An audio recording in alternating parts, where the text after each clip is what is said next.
Welcome back. ہم سب جانتے ہیں کہ اسرائیل کبھی بھی ایک فلسطینی ریاست کو قائم نہیں ہونے دے گی اور اس کو روکنے کے لیے کئی اقدامات لیے جاتے ہیں. ابھی جو حال میں اسرائیل نے جو اعلان کیا ہے وہ ہے کہ ایک نیا سیٹلمنٹ پلان بنایا جا رہا ہے ویسٹ بینک میں. اس کو E1 سیٹلمنٹ پلان بنایا جا رہا ہے جس کے تحت تقریباً 1200 ہاؤسنگ یونٹس بنائے جائیں گے جس میں یہودی آباد کار رہائش پذیر ہوں گے.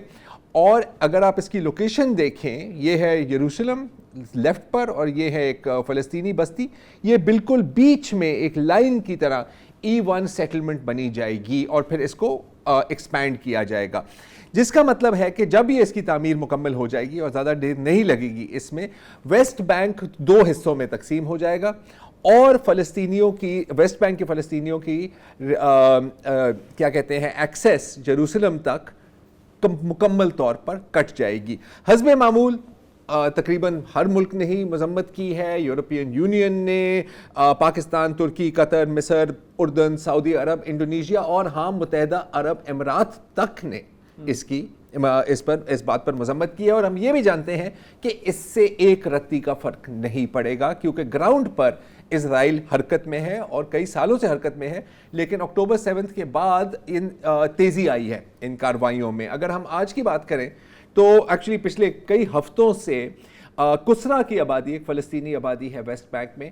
وہاں ایک مکمل طور پر اس کو چاروں طرفوں سے یہودی آباد کاروں نے گھیر لیا ہے.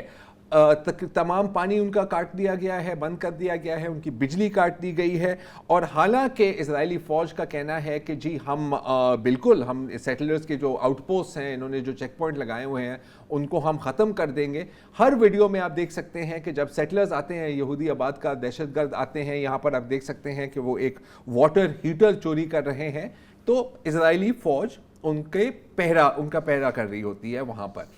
اچھا، بہت اس پر شور مچا ہے. ظاہر ہے ایک فلسطینی امریکن جن کا نام ہے لوئی ابو ردا، ان کی بزرگ والدہ وہاں پر مقیم ہے کسرا میں، تو یہ امریکہ سے جا کر وہاں پہنچے ہیں ان کا دفاع کرنے کے لیے. اور جیسے ہی وہاں پر پہنچے، ظاہر ہے جھڑپیں ہوئیں آبادکاروں کے ساتھ اور اسرائیلی فوج کے ساتھ. اور جب وہ اپنے گھر پہنچے تو وہاں پر پتہ نہیں اپنے گھر کی حفاظت کرنے کی کوشش میں شاید امریکہ کا جھنڈا بھی وہاں پر لگا دیا کہ اب آپ حملہ کر کے دیکھیں. لیکن میرا نہیں خیال کہ اس سے کوئی اسرائیلی فوجی یا کوئی اسرائیلی آبادکار رکے گا. اچھا، اب ظاہر ہے کہ بہت آپ کو پتہ ہے کہ کچھ اسرائیلی ایکٹیوسٹ بھی ہیں اور کچھ بین الاقوامی ایکٹیوسٹ بھی ہیں جو وہاں پر جا کر فلسطینی آبادیوں کا پہرا کرتے ہیں. ان کو بھی گرفتار کیا جا رہا ہے. یہ جو صاحب ہیں یہ ایک ریٹائرڈ IDF کے کرنل ہیں، ڈورون مین رات، ان کو بھی گرفتار کیا گیا. اور کیونکہ یہ اسرائیلی ہیں ان کو قدراً بہتر کیا کہتے ہیں فیسلٹی دی گئی ہے، ایک چھوٹے سے کمرے میں بند کیا گیا ہے. وہاں پر جو فلسطینی گرفتار ہوتے ہیں ان کے ساتھ سلوک تو آپ جانتے ہیں، لیکن ان کو ان کے ہاتھوں پر اور ان کے ماتھوں پر اب پرماننٹ انک کے ساتھ نمبرز لکھے جا رہے ہیں. اگر آپ کو یہ تھوڑی سی، اگر آپ کو تاریخ کا شوق ہو یا آپ نے پڑھا ہو تو آپ کو یاد ہوگا. ابھی کے لیے مارکر سے لکھے گئے ہیں، یقیناً آنے والے دنوں میں ٹیٹو بھی بنیں گے. یہ وہی طریقہ کار ہے جو نازیز نے اپنایا تھا، نہ صرف یہودیوں کے لیے بلکہ جپسیز، رومانی جو بھی ان کو پسند نہیں تھے، ان کے ہاتھوں پر باقاعدہ کنسنٹریشن کیمپس میں ٹیٹوز کیے جاتے تھے. یہ انسانوں کو کیا، یہ تو جانوروں کو بھی نہیں بخشتے جو اسرائیلی ہیں. اگر ایک ویڈیو آپ دیکھیں تو صرف وہاں پر الیکٹریسٹی کاٹی نہیں جاتی، لوگ ان کا گھر کا مال نہیں چوری کیا جاتا، بلکہ ایک ویڈیو میں آپ دیکھ سکتے ہیں کہ ایک فلسطینی کاشتکار کے کھوتے کو، ایک ڈونکی کو وہاں پر اٹھا کر اس کو اپنی گاڑی کے پیچھے گھسیٹا جا رہا ہے. اگر یہ ESC ویڈیو میں آپ دیکھ سکتے ہیں.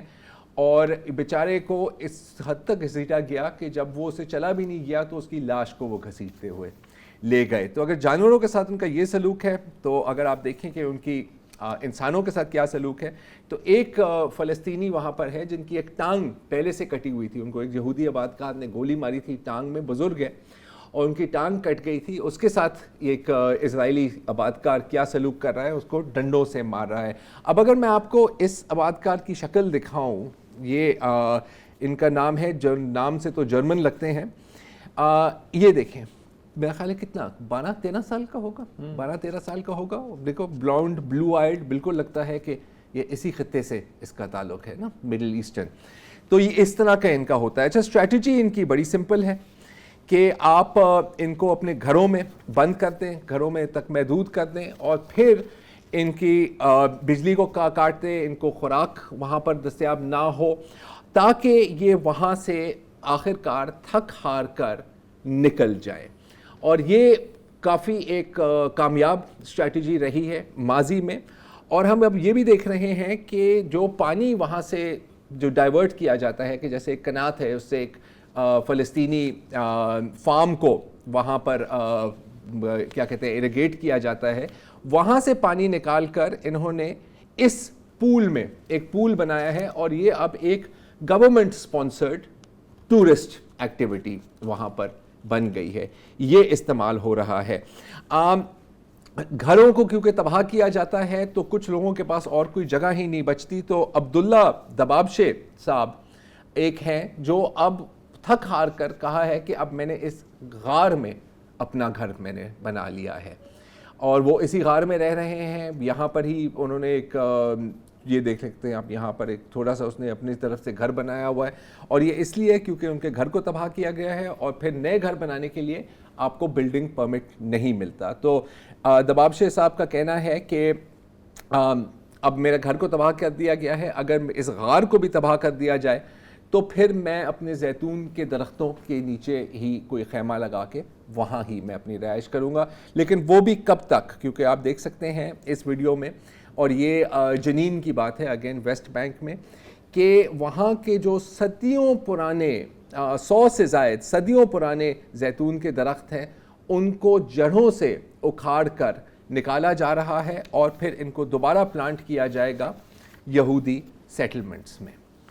یہ ہو رہا ہے ویسٹ بینک میں اس وقت. اور اگین ہم یہ جانتے ہیں کہ جتنی بھی مذمت آپ کریں, جتنی بھی آپ سینکشنز لگائیں, ان پر کوئی فرق نہیں پڑتا. انفیکٹ کسرا میں جو آپ ہم جو ویڈیوز دیکھ رہے ہیں, اس میں جو یہودی آبادکار ملوث ہیں اس طرح کی ایکشنز میں, وہ وہی لوگ ہیں جو یو ایس کے انٹرنیشنل سینکشنز لسٹ پر ہیں. نہیں, یہ ہر طرف ہو رہا ہے نا. مثلا جیسے مسجد اقصیٰ ہے, 69 میں مجھے یاد ہے کہ جب ایک دفعہ آگ لگی تھی تو پورے عالم اسلام میں آگ لگ گئی تھی. اب ہر ہفتے جو ان کے نیشنل سیکیورٹی کے منسٹر ہیں, وہ جوتوں سمیت پولیس کے پہرے میں اس کے صحن میں گھستے ہیں, اور وہاں اب جو ہے نا عبادات بھی شروع ہو گئی ہیں. حالانکہ جو انٹرنیشنل ٹریٹی ہے مسجد اقصیٰ کے لیے کی حرمت کا, اس میں وہ دیوار سے آگے نہیں جا سکتے, اور جو جارڈن ہے اس کی سوورینٹی ہے وہاں پہ, لیکن اب یہ ہر ہفتے جاتے ہیں. تو مجھے پتہ نہیں کیوں لگ رہا ہے کہ ایک دن کوئی نہ کوئی حادثہ ہو جائے گا, وہ کہیں گے دیکھیں جی دیکھیں وہ چھت گر گئی, چھت گر گئی, کچھ ہو گیا. نہیں یہ تو ان کی منصوبہ بندی ہے نا, آپ کو پتہ ہے نیچے سرنگیں بنائی جانی ہیں. ہیبرون جو تھا وہ ظاہر میجورٹی فلسطینی شہر تھا. اب یہ ہے کہ کوئی 200 کے قریب یہودی فیملی ہیں, آدھے سے زیادہ شہر انہوں نے ان کی حفاظت کے نام پہ ہڑپ کر لیا ہے. ہیبرون الخلیل جہاں حضرت ابراہیم علیہ السلام کی پیدائش ہوئی تھی, پورا اسرائیل مزار بھی ایسے ہی بنا. ہاں یہ ہے. تو اس طرح ایک مگربچ جو ہے ہڑپ کرتا جا رہا ہے. فی الحال اجازت دیجیے, خدا حافظ.